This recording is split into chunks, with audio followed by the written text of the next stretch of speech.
اب جناب عبادت کا حکم ہے، یعنی کہ اعبدو ربکم، تو عبادت کیا ہے؟ ہم سمجھتے ہیں کہ عبادت کسی رسم کا نام ہے، عبادت خالی کچھ وظیفے پڑھ لینے کا نام ہے، کچھ مخصوص قسم کے عمل کر لینے کا نام عبادت ہے۔ نہیں، عبادت صرف یہ نہیں ہے کہ ہم کچھ مخصوص قسم کا عمل کر کے فارغ ہو جائیں، ایسا نہیں۔ اس لیے کہ جس رب کی عبادت کا حکم ہے اس نے اپنا تعارف بھی بتایا کہ دیکھو تم کس کی عبادت کر رہے ہو، ربکم، جو تمہارا رب ہے، اور یہ بھی بتایا کہ وہ کیسا رب ہے، الذی خلقکم، اس رب کی عبادت کرنی ہے کہ جس نے تم کو پیدا کیا۔ پیدا کرنے کا مطلب یہ ہے کہ جو عدم سے وجود میں لایا، تم ناپید تھے، تمہارا کوئی وجود ہی نہیں تھا، پھر اس نے تمہیں وجود بخشا، تمہیں عدم سے نکال کے وجود میں لایا، اور تم سے پہلے جو لوگ ہوئے ان کو بھی، تو مطلب تم تو بالکل محتاج ہو نا اس کے، اور بالکل کچھ بھی نہیں ہو، تم اس کے سامنے کچھ بھی نہیں ہو۔ اس نے ایک ایک بال تمہارا جو ہے پیدا کیا ہے، تمہیں عدم سے وجود میں لایا ہے، وہ رب۔ اچھا، پھر یہاں تو یہ بتایا کہ اس نے پیدا کیا، یعنی خالق تمہارا وہی ہے، اور پھر آگے یہ بھی بتایا کہ دیکھو صرف پیدا ہی نہیں کیا، بلکہ تمہیں پیدا کرنے کے بعد تمہاری افزائش کا، تمہاری بقا کا اور تمہارے استحکام کا سامان بھی کیا، تمہیں باقاعدہ پالا، اور اس کائنات کو ایسا بنایا کہ اس کے اندر تمہاری زندگی کی جتنی بھی ضروریات ہیں وہ پوری ہو سکے، ان کو پورا کیا اس نے، تمہاری بقا کا انتظام کیا۔ چنانچہ فرمایا والذی جعل لکم الارض، الذی جعل لکم الارض فراشا والسماء بناء، فرمایا دیکھو یہ وہ رب ہے جس نے پیدا کرنے کے بعد تمہاری زندگی کی بقا کا یہ اہتمام کیا کہ زمین کو اس نے تمہارے لیے بچھونا بنا دیا۔ یہ زمین کیا ہے؟ تمہارا بچھونا ہے، تاکہ اس پہ تم آرام سے رہ سکو، اس کی آغوش میں تم زندہ رہو، چلو پھرو، اپنی زندگی کا سامان کرو۔ الذی جعل لکم الارض فراشا، تمہارے لیے، لکم، فرمایا تمہارے لیے بنایا میں نے زمین کو بچھونا، تاکہ اس پہ تم آرام سے چلو۔ اور واقعی زمین ایسی بنائی ہے اس نے کہ اس پہ ہم رہ سکتے ہیں، اس کے اوپر ہم چل سکتے ہیں، اس پہ ہم گھر بنا سکتے ہیں، اس میں ہم فصل لگا سکتے ہیں، اس میں کھیت لگا سکتے ہیں، اس میں باغ لگا سکتے ہیں، اس سے پانی کھود کے ہم نکال سکتے ہیں۔ یہ محض دلدل نہیں ہے کہ کچھ بھی نہ ہو سکے، اور محض چٹان نہیں ہے، پتھر سخت قسم کا کہ اس پہ چلنا ہی مشکل ہو جائے۔ تو اس نے جو بچھونا فرمایا نا، بچھونا بنا دیا، فراش اسی سینس میں فرمایا جس طرح بچھونا انسان کے لیے سہولت مہیا کرتا ہے آرام کی، اس پہ آدمی آرام سے سو جائے، آرام لے لے، تو زمین اسی طرح آرام دہ بنائی ہے، اسے تکلیف دہ نہیں بنائی۔ والسماء بناء، اور آسمان کے لیے فرمایا اس کو چھت بنایا، ایسی چھت بنایا کہ جیسے یہ تو کچھ بھی نہیں ہے جو ہم چھت بناتے ہیں، اس کے اوپر پھر لائٹیں لگاتے ہیں، پنکھے لگاتے ہیں، اور ساری حفاظت کا انتظام کرتے ہیں، اوپر سے حفاظت بھی ہے چھت کے ذریعے، اور جو بھی اس کے ساتھ لٹکانا ہے تمام وہ چیزیں جو اوپر لٹکا کر کے نیچے ہم فائدہ اٹھائیں۔ اللہ نے آسمان کو ایسا بنایا کہ اسی کے ساتھ سورج، چاند، ستارے، سب چیزیں اس آسمان کے نیچے نیچے سفر کر رہے ہیں ہمارے سروں کے اوپر، اور اسی آسمان کے نیچے نیچے بادل، اگر یہ آسمان نہ ہوتا تو یہ ساری چیزیں غائب ہو جاتی ہیں، ہمیں پتہ ہی نہیں چلتا سورج کہاں جا رہا ہے، کہاں ہے چاند، کہاں ہے ستارے، کوئی چیز نظر آتی اس طرح۔ آسمان نے کیا کیا، ان کو ہمارے لیے ٹھہرا دیا اور ہمارے لیے مفید بنا دیا۔ تو یہ چھت کی طرح ہے، پھر اس سے پروٹیکشن ہے، پوری حفاظت ہے۔ کہ جب آدمی اوپر دیکھتا ہے تو اسے اپنے سر پہ ایک تحفظ نظر آتا ہے، ایک چھت کا احساس. جیسے کھلے میدان میں کوئی نہیں رہ سکتا، ایسے بغیر آسمان کی زمین پہ کوئی نہیں رہ سکتا تھا. کھلے آسمان میں رہنے کے بعد کیا خوف آئے گا، تحفظ نہیں ہو جائے گا. انسان کو چھت چاہیے اپنے چھوٹی سے اس کے لیے آرام کے لیے، لیکن بحیثیت مجموعی پوری زمین کے لیے، اس کی بقا کے لیے ایک آسمان جیسی چھت چاہیے. تو فرمایا ہم نے اس کو بنا دیا چھت. وَأَنزَلَ مِنَ السَّمَاءِ مَاءً، اور پھر اس کے بعد اس نے اپنی ربوبیت ایسے دکھائی کہ آسمان سے پھر پانی نازل کیا، پھر اس نے پانی اتارا. اب یہ پانی اتر رہا ہے بارش کی صورت میں. فَأَخْرَجَ بِهِ مِنَ الثَّمَرَاتِ، اس پانی سے اس نے نکالے پھل. یہ اب کھانے پینے کا انتظام. رِزْقًا لَكُمْ، تمہارے رزق کے لیے، تاکہ یہ پھل فروٹ سب چیزیں تمہیں اس سے رزق ملے. تمہارے اجناس، تمہارا غلہ، تمہاری تمام یہ پھل فروٹ اور پھول پودے پتیاں، یہ سب پانی کی برکت سے. پانی اترا تو یہ سب نکل کر باہر آیا. تو لہذا یہ تمہارے رزق کا، اسی میں تمہارا کپڑا لٹا ہے، تمہارا پہننا اوڑھنا. کیونکہ ثمرات کا مطلب صرف پھل، یہی پھل نہیں جس کو ہم پھل کہتے ہیں عربی میں. اس کا مطلب وہ جو ہم وسیع معنی میں کبھی کہتے ہیں پھل، کہ تمہاری محنت کا پھل وغیرہ. تو اس سے مراد یہ ساری آسائشیں جو اس پانی کی برکت سے ملی، زمین کے اندر سے ہمیں ملی، اس سے ہمارا کپڑا لٹھا ساری چیزیں. اسی پر پھر جانور پلے، یہی جانوروں کا چارہ بناؤ، اس سے ہمارے لیے طرح طرح کی اور چیزیں بنی. ہر قسم کی خوراک، ہر قسم کی آسانی. فرمایا یہ سب پانی کی وجہ سے. وَأَنزَلَ مِنَ السَّمَاءِ مَاءً فَأَخْرَجَ بِهِ مِنَ الثَّمَرَاتِ رِزْقًا لَكُمْ فَلَا تَجْعَلُوا لِلَّهِ أَندَادًا.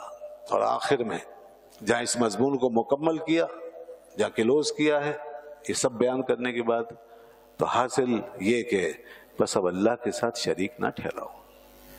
فَلَا تَجْعَلُوا لِلَّهِ أَندَادًا وَأَنْتُمْ تَعْلَمُونَ، حالانکہ تم جانتے ہو. دنیا جانتی ہے اس بات کو، جانتے ہیں.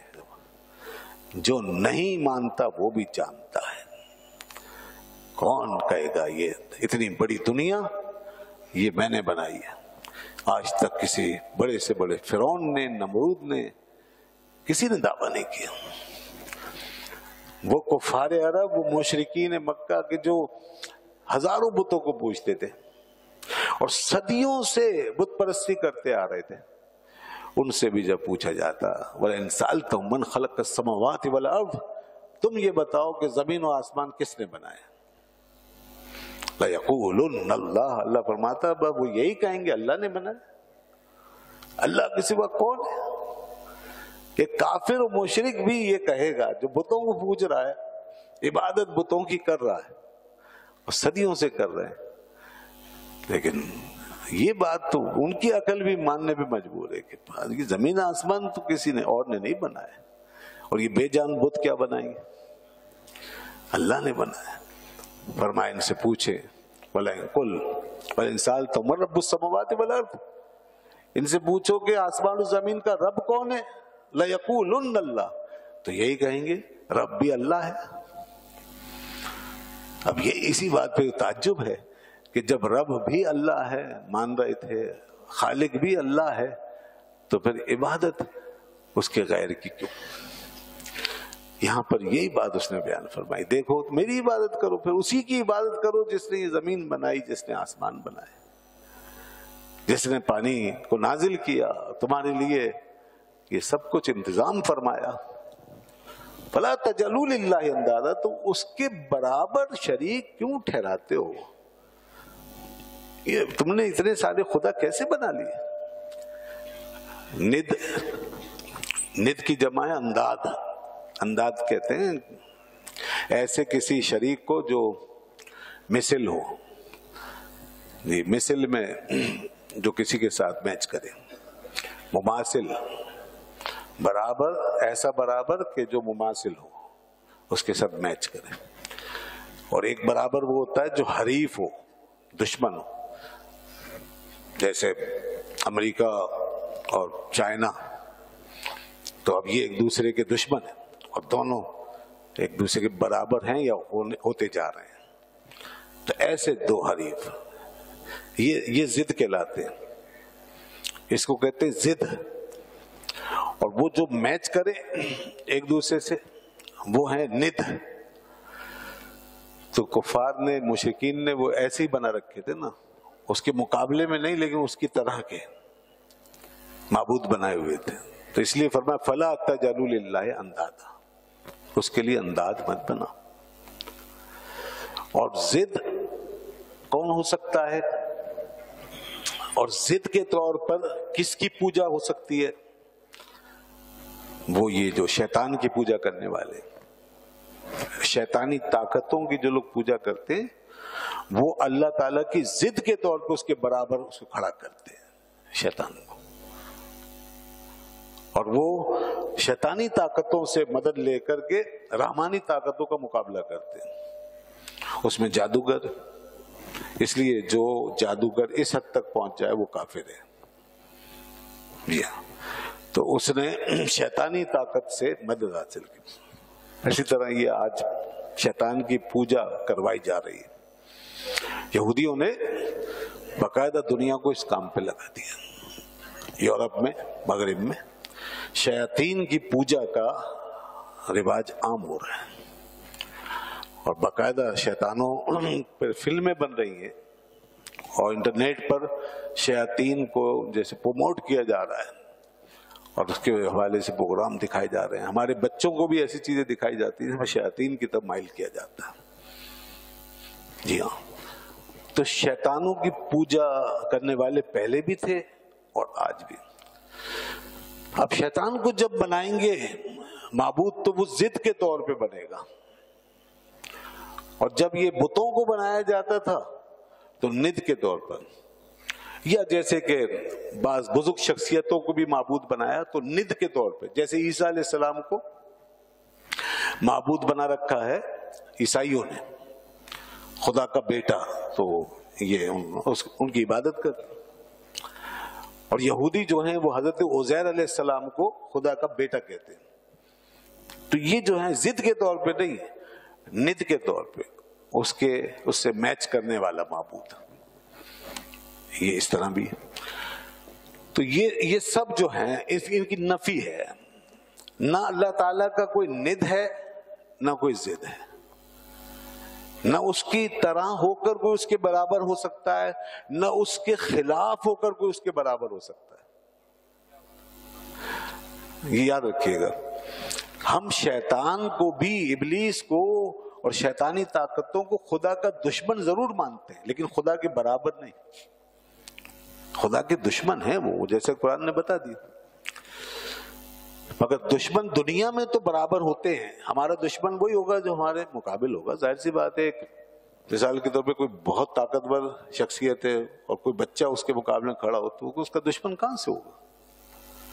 دشمن بھی کیلیبر کا ہوتا ہے نا، کوئی نہ کوئی وہ ہوتا ہے، مساوات ہوتی ہے، کوئی برابری ہوتی ہے، کوئی لیول ہوتا ہے. تو شیطان کا کسی کا کوئی لیول ہے ہی نہیں خدا کے سامنے. تو اب یہاں دشمنی کا مطلب کیا ہے؟ اللہ کے احکام کی مخالفت. یہ وہ مطلب نہیں ہے دشمنی کا کہ اس کے لیول میں آ کر دشمنی کر رہا ہے. اس کے لیول میں آ کے خدا ہر لیول سے پاک ہے، وہ ہمارے ہر لیول سے بلند ہے، تو پھر اس کے لیول میں کوئی آ ہی نہیں سکتا. تو لہذا شیطان جو ہے وہ بہی معنی دشمن ہے کہ وہ خدا کا نافرمان ہے، اور اس نے ضد پکڑی ہے کہ وہ خدا کے بندوں کو بہکائے گا. یہ ضد پکڑی ہے. وَلَأُغْوِيَنَّهُمْ أَجْمَعِينَ، یہ قسم کھائی اس نے. فَبِعِزَّتِكَ لَأُغْوِيَنَّهُمْ أَجْمَعِينَ، میں تیری عزت کی قسم کھاتا ہوں کہ میں تیرے بندوں کو سب کو بہکاؤں گا. اس لیے وہ خدا کا دشمن. تو حکم میں اس نے نافرمانی کی، اس لیے نہ یہ کہ وہ اس کی ذات سے ٹکرا رہا. وہ خود بھی جانتا ہے کہ میں خدا کی ذات سے نہیں ٹکرا سکتا. اگر خدا کی ذات سے ٹکرانے والا ہوتا تو پھر وہ خدا سے یہ کیوں کہتا رب انظرنی، اے میرے رب مجھے مہلت دے اب الی یوم یبعثون، قیامت تک. تو خود خدا سے مانگ رہا ہے کہ مجھے مہلت دے تاکہ میں اب اپنے مشن پہ کام کروں. تو اللہ ہی نے اس کو پھر مہلت دی کہ ٹھیک ہے تجھے اب موت نہیں آئے گی قیامت تک، اور تیرے پاس یہ اختیار ہوگا، تو خدا کے مقابل تو نہیں ہو سکتا۔ تو اس لیے اللہ کے لیے نہ کوئی ند ہے نہ اس کی کوئی ضد ہے، وہ اکیلا ہر حیثیت سے، اس کو کہتے ہیں وہ یگانہ، اس کا کوئی ہمسر نہیں ہے، نہ اس کی کوئی اولاد ہے نہ اس کا کوئی والد ہے۔ لم یلد ولم یولد ولم یکن لہ کفوا احد۔ یہ جو کفوا ہے نا، اس نے آ کر سارے لیول گرا دیے، اڑا دیے۔ کوئی لیول نہیں ہے کسی بھی اعتبار سے جو خدا کی برابری کرے، خدا کی ہمسری کرے۔ ولم یکن لہ کفوا احد، کوئی بھی ہو، نہ مثبت معنی میں نہ منفی معنی میں، تو کوئی اس کے ساتھ اس کا لیول نہیں بن سکتا، اس کے ہمسر نہیں ہو سکتا۔ تو اب یہ جو فرمایا فلا تجلو، یہ اس کا کنکلوژن ہے۔ فرمایا دیکھو اس نے بنایا یہ سب کچھ اکیلے، کائنات کو بنایا، تمہیں پیدا کیا، پھر یہ سب ساری زمین آسمان یہ سب بنائے، تمہارے لیے بندوبست کیا، انتظام کیا، تو وہ جب پیدا کر رہا تھا اس وقت بھی وہ اکیلا تھا، اور جب وہ تمہیں پال رہا تھا اور پال رہا ہے اس وقت بھی وہ اکیلا ہے۔ یعنی اس کی خالقیت میں بھی توحید ہے اور اس کی ربوبیت میں بھی توحید ہے۔ توحید اسی چیز کا نام ہے کہ کوئی شریک نہیں، اکیلا ہے وہ۔ لیکن ماں باپ بھی پالتے ہیں اور کہتے ہیں ماں باپ نے پیدا کیا، یہ ہم کہتے ہیں نا کہ ماں باپ نے پیدا کیا اور ماں باپ نے پالا۔ قرآن نے فرمایا تمہارا ربیانی صغیرہ، جیسا کہ انہوں نے مجھے بچپن میں پالا۔ یہ سب مجاز ہے، یہ سب اس کی عطا سے ہے، بطور شرکت کے نہیں ہے۔ اس کے پیدا کرنے، اس کی تخلیق یا اس کی ربوبیت کے عمل میں شریک ہو کے کوئی نہیں کر سکتا، اس میں تو وحدہ اللہ شریک ہے۔ لیکن وہ جو اسباب بنائے ہیں اس نے، ذرائع بنائے ہیں، اس کے تحت پھر ہم کہہ دیتے ہیں بھئی پیدا کیا، فلاں نے پیدا کیا، فلاں نے پالا، فلاں نے سنبھالا، فلاں نے بچایا، یہ سب اس کے دیے ہوئے اسباب کے تحت کہا جاتا ہے۔ بس اتنا ہے اس کا مفہوم، نہ کہ اسباب سے بلند ڈائریکٹ اس کے مقابلے میں رکھ کر کہ ہاں دیکھو اس نے بھی پالا، اس نے بھی پالا، اس نے بھی بنایا، اس نے بھی بنایا۔ نہیں، ایسا جو سمجھے تو وہ تو توحید سے ہی نکل گیا، وہ مشرک، کافر، غیر مسلم ہو گیا، وہ توحید ہی اس کی ختم ہو گئی۔ مسلمان کا عقیدہ یہ نہیں، مسلمان کا توحید کا عقیدہ وہی جو قرآن بتا رہا ہے کہ دیکھو جب وہ اکیلا ہے ربوبیت میں، خالقیت میں۔ اب جو آگے وہ ان مشرکوں سے فرما رہا ہے، مکے کے مشرک سب سے پہلے مخاطب ہے اور دنیا کے تمام لوگ مشرکین بالعموم، ان کو اب یہ دعوت غور و فکر دے رہا ہے اس آیت کے تحت کہ دیکھو جب وہ پیدا کرنے میں اکیلا ہے، جب وہ پالنے میں اکیلا ہے، تو وہ عبادت میں بھی اکیلا ہی ہونا چاہیے۔ عبادت میں بھی اکیلا ہے۔ پھر یہ کیسے ہو سکتا ہے کہ جو پیدا کرے اکیلا تنہا، پالے بھی وہ تنہا اور کسی کو شریک نہ بنائے، اور پھر جب عبادت کی بات آئے تو تم کہو یہ دیوی بھی عبادت کے لائق ہے، یہ دیوتا بھی عبادت کے لائق ہے، میرا بھگوان بھی چلے گا، فلاں بھی چلے گا، فلاں نہیں۔ یہ ہے دین، اصل میں توحید جس کو کہتے ہیں۔ اور یہ اس طریقے سے بڑے لاجیکل انداز میں، بلکہ یہ کائنات کے حقائق کے ساتھ قرآن نے ہمیں سمجھایا۔ اب اس میں کوئی فلسفیانہ موشگافی نہیں، کوئی فلسفیکل قسم کی ڈیبیٹ نہیں، کوئی ایسی پیچیدہ اصطلاحات نہیں۔ اتنا سادہ اور دلکش انداز ہے قرآن کا کہ رب اپنی کائنات سامنے رکھ دیتا ہے، بس وہ اپنی طرف بلانے کے لیے بہت سادگی سے، بڑے دل نشین انداز میں، ایسے صاف طریقے سے بلاتا ہے کہ بندہ اگر ذرا سا غور کرے فوراً سمجھ میں آ جائے۔ اس کے لیے کون سی کتابیں پڑھنی، اس میں کون سا مکتب جانا ہے، کون سے امتحان دینے، کچھ بھی نہیں۔ زمین بنائی ہے اس نے، توجہ نہیں تھی، دلا رہا ہے قرآن فرمایا دیکھو زمین کس نے بنائی، اب توجہ کر لو، آسمان یہ کھڑا ہے اتنا بڑا، کہاں سے آ گیا، یہ بارش کون برسا رہا ہے، کہاں سے آ رہی ہے۔ تو یہ ہیں رب کے دلائل. اور یہ انداز قرآن کا ایسا ہوتا ہے کہ ایک عام دیہاتی ان پڑھ آدمی بھی اپنی سطح پہ بیٹھ کے آرام سے اس کو سمجھ لے اور کلمہ پڑھنے میں مجبور ہو جائے. اور ایک بہت پڑھا لکھا فلسفی کوئی سائنسدان ہو جو کائنات میں غور و فکر کرنا چاہتا ہو تو ٹھیک ہے، اسی زمین کی تہ میں داخل ہو جاؤ، آسمان پہ چڑھ جاؤ، دیکھو، کرو اسٹڈی. آج ہو رہا ہے مطالعہ سائنس کے ذریعے سے، بڑے بڑے سائنسدان اترے ہوئے، ایسٹرونومسٹ اترے ہوئے ہیں، فلکیات کے ماہر، بایولوجسٹ اترے ہوئے ہیں، ارضیات کے ماہر اترے ہوئے ہیں، جیولوجسٹ، فزکس کے ماہر، طبیعت کے، سب اس میں اترے ہوئے ہیں. پوری دنیا کی اسٹڈی ہو رہی ہے، وجود میں آ چکی ہے، سب کو گھیر رہی ہے آیت. جب اس نے کہا نا یہ زمین کو دیکھو یا آسمان کو دیکھو، سب آگے، چاہے جیمس ویب لگا کر دیکھو تمہیں پتہ چلے گا. تو ایک ایسے شخص کے لیے بھی یہاں پہ بڑی نالج ہے، اس کے لیے علمی انداز سے نالج ہے. اور کوئی گہرے غور و فکر کا عادی ہے، فلسفی ہے، بیٹھے بیٹھے سوچتا ہے، غور و فکر کرتا ہے، تو ٹھیک ہے، آ جاؤ تم بھی اپنے غور و فکر کی دنیا میں کھو جاؤ. جتنا بھی اس کائنات میں ڈوب کے دیکھو گے تمہیں اللہ ہی ملے گا، جتنا غور کرو گے تمہیں خدا ہی ملے گا. کسی بھی اسٹیج پر، کسی بھی سطح پہ، یہ ہے قرآن کی شان. ہماری کتابیں جو ہوتی ہیں وہ یا تو ایک عام آدمی کے لیے ہوتی ہے یا پڑھے لکھے لوگوں کے لیے ہوتی ہیں. عام آدمی کے لیے لکھتے ہیں تو پڑھا لکھا بیکار وہ کہتا ہے کیا بچوں والی باتیں ہمیں پڑھا رہے ہیں. پڑھے لکھے لوگوں کے لیے لکھیں گے تو عام آدمی کہے گا بھائی یہ تو پتہ نہیں کون سی زبان بول رہے ہیں اور کیا یہ چیزیں ہماری سمجھ میں نہیں آتا، وہ بیکار ہو گئے ان کے لیے. مگر اللہ کی کتاب قرآن سب کے لیے ایسے دلائل ہیں، اس میں عام آدمی کے لیے بھی ایک دروازہ کھلا ہے، خاص پڑھے لکھے لوگوں کے لیے بھی پورا دفتر کھلا ہوا ہے. تو فرمایا کہ اعبدوا ربکم، عبادت کرو تم اپنے رب کی. رب کا جو لفظ ہے نا یہ بڑا پیارا ہے، اس کے اندر ساری محبتیں، چاہتیں، مہربانیاں جمع ہو گئی.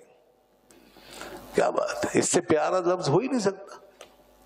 جو فرماتا نا رب، اللہ اللہ، دنیا کی ساری ماؤں کی ممتا، سارے باپوں کی بپتا، ساری مہربانیاں، ساری رحمتیں، شفقتیں، حمایتیں سب اس میں داخل ہوا. رب سب کو گھیرے ہوئے.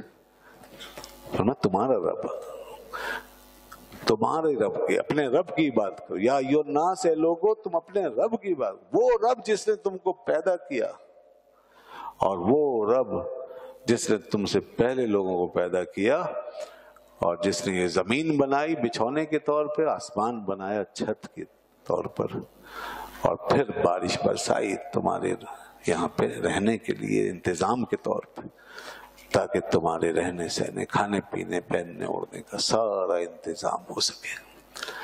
تو اب تم اس کے ساتھ کسی کو شریک مت کرو. تو جناب اب اس چیز کو آپ سامنے رکھیں تو عبادت کا مطلب تو واضح ہو گیا نا. کیا اتنے بڑے رب کی عبادت کا یہ حق ہے کہ ایک تسبیح گھمائی فارغ؟ کیا یہاں اعبدو کا مطلب یہ ہے جو ہم مسلمانوں نے لے لیا، بھائی بس جلدی جلدی نمٹاؤ، 2 سجدے کرو، چلو بس بہت ہو گیا، اللہ اللہ. دنیا کے کسی بڑے سے بڑے عہدے کا حق اس کے عہدے منصب کے مطابق بڑھتا چلا جاتا ہے نا. کوئی بہت بڑے بادشاہ کا تصور کریں آپ، جو پوری دنیا کا بادشاہ ہو، تو اتنا ہی بڑا اس کا حق یہاں دماغ میں آئے گا. ہاں، اس کے سامنے وہ معمولی قسم کے ایٹیکیٹس نہیں چلیں گے، اس کا حق اتنا ہی بڑا ہوگا.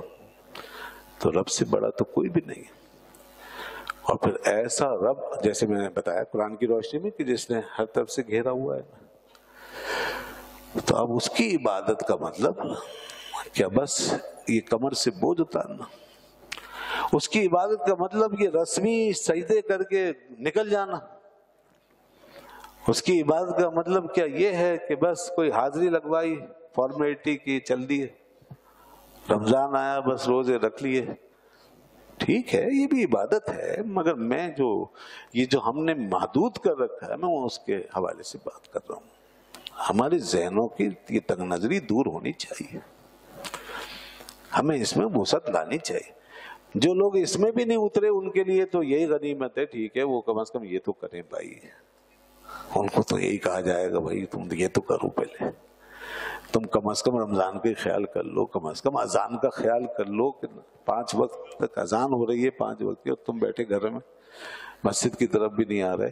ان سے تو یہی کہا جائے گا. لیکن جو یہاں تک آ گیا اس کو پھر اور سوچنا چاہیے کہ اب تک کیا صرف یہی حق ہے. تو اس طرح ہمیں آگے بڑھنا ہوگا.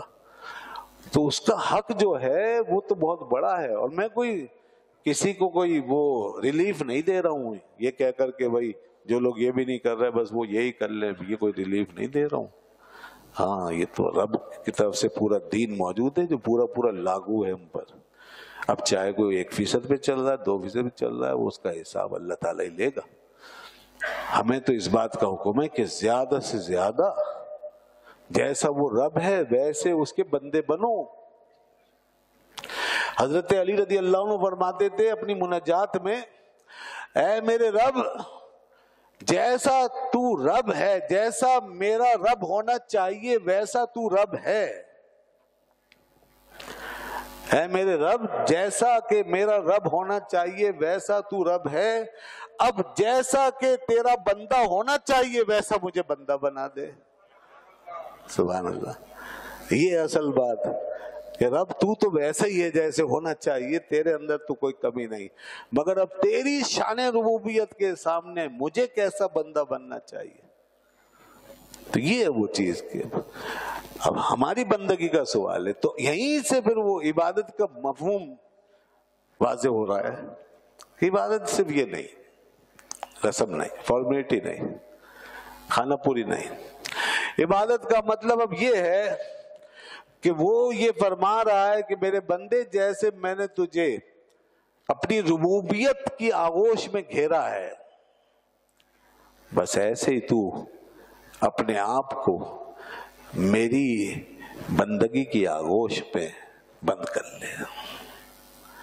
جیسے میں نے تجھے ہر طرف سے گھیر کے پالا ہے، ہر طرح سے پالا ہے، ایسے ہی تو اب میری ربوبیت میں، میری معبودیت میں یعنی میری عبادت کے اندر ڈھل جا اور اپنے آپ کو اس طرح بندگی کے دائرے میں بند کر لے کہ میں ادھر ربوبیت کے معاملے میں جب کوئی خلل نہیں رکھتا اور کوئی ایک سوراخ بھی ایسا نہیں کہ جہاں سے میری ربوبیت سے تو نکل سکے، تو ایسے ہی تیری پوری زندگی اور تیرا پورا شعور میری بندگی کے دائرے میں ایسا بند ہونا چاہیے کہ کوئی ایک خلل اور سوراخ اور کوئی ایسا راستہ نہیں نکلنا چاہیے جہاں سے تو اپنے آپ کو میری بندگی سے باہر سمجھے. کیا سوال ہے باہر نکلنے کا جب ہر طرف سے اس نے گھیرا ہے اپنی ربوبیت سے، تو ہر طرف سے ہمیں گھرنا پڑے گا اس کی بندگی میں. اس لیے کسی نے کہا کہ زندگی آمد برائے بندگی. یہ زندگی بندگی کے لیے تو ہے اور کس لیے، اور زندگی بے بندگی شرمندگی، اور بغیر بندگی کی زندگی شرمندگی.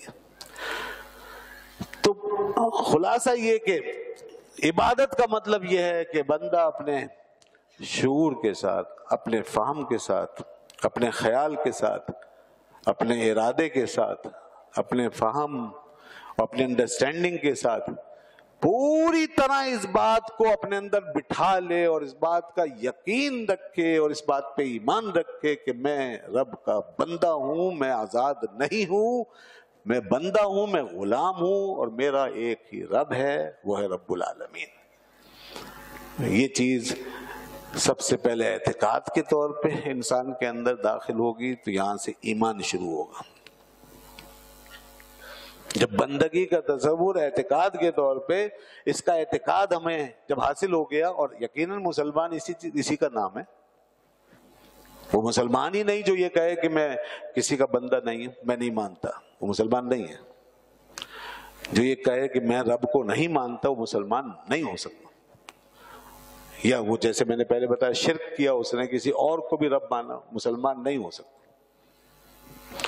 تو پہلے تو اعتقاد کے طور پہ یہ بات ماننی ہوگی کہ ہم سب بندے ہیں, اور پھر اس کے بعد شعوری طور پر اب ہمارا شعور کہاں ہے یہ دیکھنا ہوگا نا. یا ایمان تو یہاں آ گیا دل میں, مان کے گویا اس کو ہم نے کسی باکس میں تالا لگا کے بند کر دیا, اندر لاک کر دیا, چلیے وہ تو اندر چلا گیا. لیکن سوال یہ ہے کہ اس سے کوئی شعور بھی ڈیولپ ہو رہا ہے یا نہیں.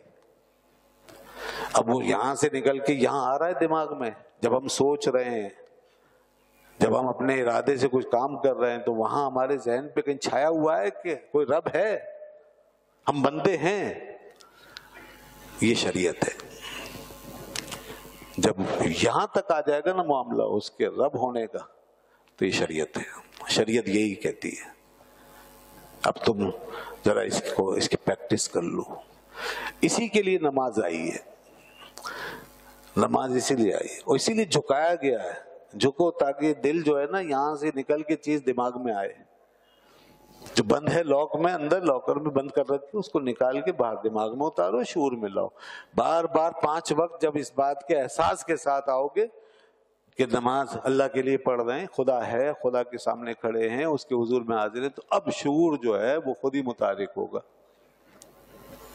اس لیے نماز ہے. لیکن اگر اس نماز سے شعور میں کوئی حرکت پیدا نہ ہو تو بس نماز پھر سوئی ہوئی ہے. نماز بھی سوئی ہوئی ہے, ایمان بھی سویا ہوا ہے, نماز بھی سو گئی.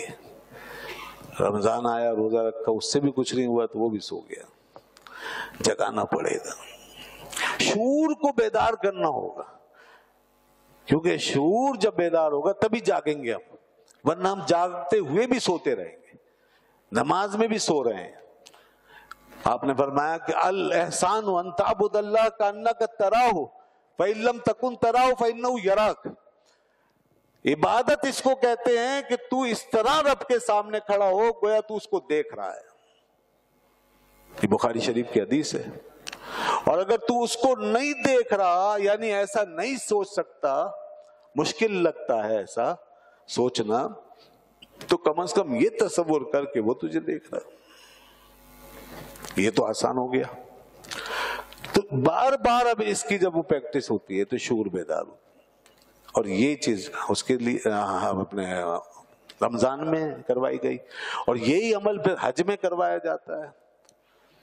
یہ ساری عبادتیں اسی شعور کو بیدار کرنے کے لیے, یعنی ایمان کا ذہن سے اور شعور سے تعلق پیدا کرنے کے لیے عبادت رکھی گئی ہے.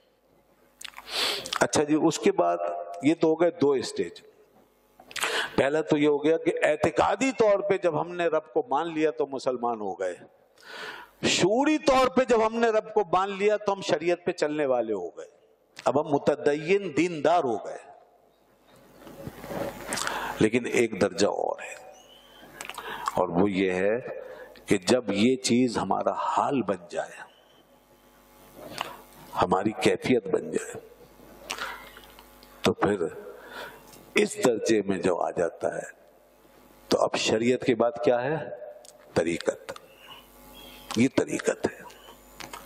اب جو حضرات پوچھتے ہیں نا طریقت کیا چیز ہے بھائی, تصوف کس کو کہتے ہیں, اور یہ آخر کس چڑیا کا نام ہے, اور اب شریعت میں اس کی ضرورت کیا ہے, تو دراصل طریقت جو ہے شریعت کے اندر ایک حال کا نام ہے. رب سے تعلق میں جو حال پیدا ہوتا ہے وہی طریقت ہے. بس طریقت اس لیے ہے, اور طریقت اسی شریعت کے اندر ہی اسی کا ثمر ہے, اسی کا ثمر ہے.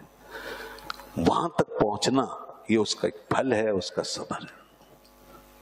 اس کو الگ سے ایک نام دے دیا طریقت تاکہ سمجھنے میں آسانی ہو. اور ایک طبقہ اس کے اوپر چلتا ہوا چلا گیا, اس حال میں چلا گیا کہ انہوں نے ایمان بھی رکھا اور پھر شعور میں داخل بھی کیا, رب کو رب سمجھا اور سمجھ کے زندگی گزاری. اور صرف اتنا ہی نہیں رہے بلکہ اس کے بعد وہ اس حال میں ڈھل گئے کہ وہ جب بھی کہیں پائے گئے تو ان کے اوپر رنگ جو ہے وہ رب کی بندگی کا ہی چڑھا رہا. ہر کیفیت میں انہیں یہی چیز انہیں محسوس ہوئی کہ میں بندہ ہوں. کیونکہ یاد رکھیں کہ شعور کے بعد اگلا درجہ حال ہی کا ہوتا ہے. یعنی شعور جب انسان کا پختہ ہو جائے اور مراقبہ بن جائے اور بہت زیادہ اس پہ فوکس انسان کرنے لگ جائے تو غیر ارادی طور پر انسان اپنے شعور کے قابو میں آ جاتا ہے. یہی حال ہے، پھر یہی حال ہے. اور اس حال کے ساتھ پھر انسان جب چلتا ہے کہ میں رب کا بندہ ہوں تو پھر تو اس کا رواں رواں ذاکر ہوتا ہے. اس کا ایک ایک حال اللہ کے رنگ میں رنگا ہوا ہوتا ہے. اس کو قرآن نے اللہ کا رنگ کہا ہے، صبغۃ اللہ. ہاں یہاں تک آ سکتا ہے یہ رنگ. فرمایا اللہ کا رنگ اپناؤ، صبغۃ اللہ ومن احسن من اللہ صبغہ.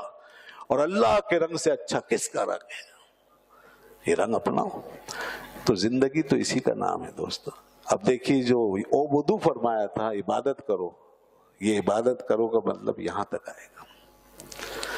یہاں تک آ جاؤ کہ تم میری عبادت کرتے کرتے یہاں تک پہنچ جاؤ کہ تمہارے اوپر میرا رنگ چڑھ جائے. اور جن پہ اس کا رنگ چڑھ جاتا ہے تو معلوم ہے پھر وہ ان کی شان یہ، ان کا حال یہ ہو جاتا ہے. دیکھیں جناب، شعور والوں کو تو سمجھانا پڑتا ہے، لوگوں کو تبلیغ کرنی پڑتی ہے، بتانا پڑتا ہے. اس لیے اکثر اہل علم حضرات یہ کام کرتے ہیں. لیکن جو شعور سے آگے حال میں چلا جائے اس کو کچھ کہنے کی ضرورت نہیں. اس کی صحبت، اس کا ماحول خود بخود تبلیغ بن جاتا ہے. جو اسے دیکھ لیتا ہے اسے خدا یاد آ جاتا ہے. جی اللہ کے بندوں کی نشانی رسول اللہ صلی اللہ علیہ وسلم نے یہاں تک بتائی. فرمایا کہ ایسے ایسے بندے وہ ہیں خدا کے کہ اذا رأیتم الذین، کہ جب تم ان کو دیکھو گے، اذا رؤوا ذکر اللہ، فرمایا کہ جب تم ان کو دیکھو گے تو تمہیں خدا یاد آ جائے گا. دیکھنے سے خدا یاد آ جائے. تو بہرحال ایسے لوگ بھی ہو گئے، گزر گئے، اور انہوں نے یہ تصوف کا راستہ اور طریقت جس پہ لوگوں نے پھر بہت کچھ پایا اور رب سے قریب تر وہ ہوتے چلے گئے. بھائی اس حدیث کا کیا مطلب ہے؟ بخاری شریف کی حدیث ہے. فرمایا کہ میرا بندہ عبادت کرتا رہتا ہے حتیٰ یتقرب الی بالنوافل، کہ نفل سے عبادتیں کر کے میرے قریب ہوتا رہتا ہے. فاحببتہ، تو میں اس کو اپنا محبوب بنا لیتا ہوں. فاذا احببتہ، فرمایا جب میں اس کو اپنا محبوب بنا لیتا ہوں، فکنت سمعہ الذی یسمع بہ، تو میں اس کے کان بن جاتا ہوں جس سے وہ سنتا ہے. بصرہ الذی یبصر بہ، میں اس کی آنکھ بن جاتا ہوں جس سے وہ دیکھتا ہے. ولسانہ الذی ینطق بہ، میں اس کی زبان بن جاتا ہوں جس سے وہ بولتا ہے. ویدہ التی یبطش بہا، میں اس کے ہاتھ بن جاتا ہوں جس سے وہ پکڑتا ہے. ورجلہ التی یمشی بہا، میں اس کے پیر بن جاتا ہوں جس سے وہ چلتا ہے. بتائیے بابا. اور فرمایا کہ وَلَئِنْ سَأَلَنِي لَأُعْطِيَنَّهُ، اس حال میں اب وہ مجھ سے مانگے اور اس کا سوال رد ہو جائے، ہو ہی نہیں سکتا. جس پر میرا رنگ چڑھ گیا اور سارے رنگ اتر گئے اور اس حال میں وہ آ گیا کہ ہر وقت وہ میرے تصور میں گم ہے، اب وہ مانگے میں ضرور اس کا سوال پورا کروں گا. وَلَئِنِ اسْتَعَاذَنِي لَأُعِيذَنَّهُ، مجھ سے پناہ مانگے اسے پناہ دوں گا. تو یہ کیا ہے؟ یہ وہی رنگ کہ خدا کی یاد میں اس کو مانگتے ہوئے شعور سے آگے جا کر حال میں چلے گئے. اور جب حال میں چلے گئے تو بس اس کو اس طریقے تعبیر کیا اس حدیث میں کہ میں اس کی زبان بن جاتا، یعنی اس پر میرا ذکر طاری ہو جاتا، میری یاد چھا جاتی ہے، اور وہ ایسے حال میں رہتا ہے کہ بس اسے ہر وقت خدا سے قریب ہونے کا لطف آتا رہتا ہے. جیسے کوئی محبت کرنے والا اپنے محبوب کے قریب ہو، بلا مثال و بلا تشبیہ. محبت کرنے والا جو اپنے محبوب کے قریب جاتا ہے تو اسے ایک سرور، خوشی، سکون، جیسے بس اب دنیا میں کچھ نہیں، یہی آخری منزل ہے. یہ دنیا کی محبتوں کا حال ہے. جو لوگ اپنے رب کے قریب اس کے قرب کے مزے لیتے ہیں ان کی نظر میں دنیا کیا چیز ہے بتائیے، اور کون سا مزہ انہیں مزہ دے گا؟ سب ختم، ہیچ ہے. جن کو اس بات کا احساس ہے کہ ہم رب کے ساتھ رہ رہے ہیں بس. تو یہ ہے جناب عبادت کا آخری درجہ، اور اس کی پھر کوئی حد نہیں. اور اس مقام پر سب سے آگے کون ہے؟ کون ہو سکتا ہے بتائیے؟ وہی ذات جو فرماتی ہے ابھی تو اندر ربی، لوگوں تم سمجھتے ہو میں سے تمہارے درمیان رہتا ہوں، فرمایا رات میں اپنے رب کے پاس گزارتا ہوں. یطعمنی ربی ویسقینی، اسی کے پاس کھاتا ہوں، اسی کے پاس پیتا ہوں. اب دیکھیں نا یہ قرب کی حقیقت ہے کہ وہاں جلوہ گر ہوئی. وہ مجھے کھلاتا ہے، مجھے پلاتا ہے. اور فرمایا کہ لی مال اللہ وقتن، اور میرا رب سے تعلق ایسا ہے کہ میں ایسے خاص اوقات بھی رکھتا ہوں کہ جہاں لا یسعنی نبی مرسل ولا ملک مقرب، کہ کوئی نبی مرسل اور کوئی ملک مقرب یعنی قریب ترین فرشتہ، ان میں سے کوئی بھی تصور بھی نہیں کر سکتے کہ ہم وہاں پر پہنچ جاتے ہیں. ہم اپنے رب کے ساتھ وہاں ہوتے ہیں. اسی لیے ایک دفعہ حضرت سیدہ عائشہ فرماتی ہیں میں حضور کے پاس ایسے وقت میں چلی گئی کوئی خاص وقت جو رب کے قرب کا تھا، اس وقت عبادت کا ایک الگ آپ کا معاملہ تھا. عام حالات میں تو ملتے تھے، لیکن اس وقت جب میں گئی تو آہٹ سن کے حضور نے فرمایا کون؟ تو حضرت عائشہ نے کہا کہ عائشہ. فرمایا کون عائشہ؟ اللہ اللہ، کون عائشہ؟ میں چونک گئی. پھر میں نے کہا ابو بکر کی بیٹی. کہا کون ابو بکر؟ میں پھر ڈر گئی، واپس آ گئی. میں نے کہا اب کوئی خاص معاملہ. تو اس کے قرب میں اب نہ جانے کہاں کہاں انسان جاتا ہے پھر. اللہ اللہ، اور حضور کی کیا بات. تو یہ ایک پورا راستہ ہے. وہ وضو، عبادت کرو اس کی.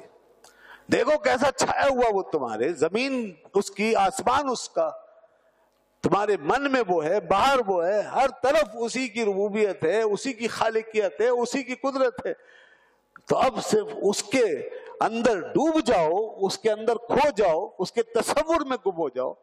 ہر طرف جب وہی ہے، اسی کی صفات جلوہ کریں، تو عبادت کا مطلب یہ ہے کہ بس اب اس کو ایسے پاؤ کہ تم خود اپنے آپ کو نہ پاؤ تو سمجھ لو اس کو پاتے چلے جاؤ گے. مگر یہ دور دوستو بہت خطرناک ہے. اس دور میں انسان کو انسان کے پیچھے لگایا جا رہا ہے. بلکہ اس سے بھی زیادہ خطرناک یہ دور بھی گزر گیا جب انسان خود اپنے پیچھے لگ گیا تھا. اب انسان کو اس کے اپنے پیچھے سے ہٹا کر کسی اور چیز کے پیچھے، یعنی کہ انسان اب سب ہیومن ہو گیا. خود انسان اب انسان کے لیے نہیں رہ گیا، بلکہ انسان جو ہے وہ مشینوں کے لیے اور ایجادات کے لیے ہو کر رہ گیا، اور آئندہ اور ہو جائے گا، اور اسی کے پیچھے جائے گا. انسان کو اس کا محتاج کر دیا جا رہا ہے اور اسی کے پیچھے چلایا جا رہا ہے مکمل طور پہ. لیکن کیا کریں، اس سے چھٹکارا بھی نہیں. چلنا تو پڑے گا، مگر یاد رکھیے ایسے نہ جائیے جس طرح مغرب جا رہا ہے. ہم انسانیت کو جو ہے وہ پامال نہیں کر سکتے. اللہ نے انسان کو سب سے افضل بنایا.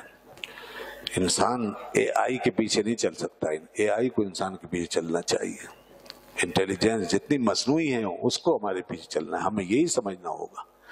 ہمیں روبوٹوں سے کام لینا ضرور ہے، مگر روبوٹوں کے پیچھے ان کی غلامی میں نہیں جانا. ہمیں مشینوں کی نظر نہیں ہو جانا، ورنہ انسان سب ہیومن ہو کر ختم ہو جائے گا. اور یہ وقت آ رہا ہے بہت تیزی سے. انسان اپنی انسانیت کے نچلے درجے پہ اترنے جا رہا ہے.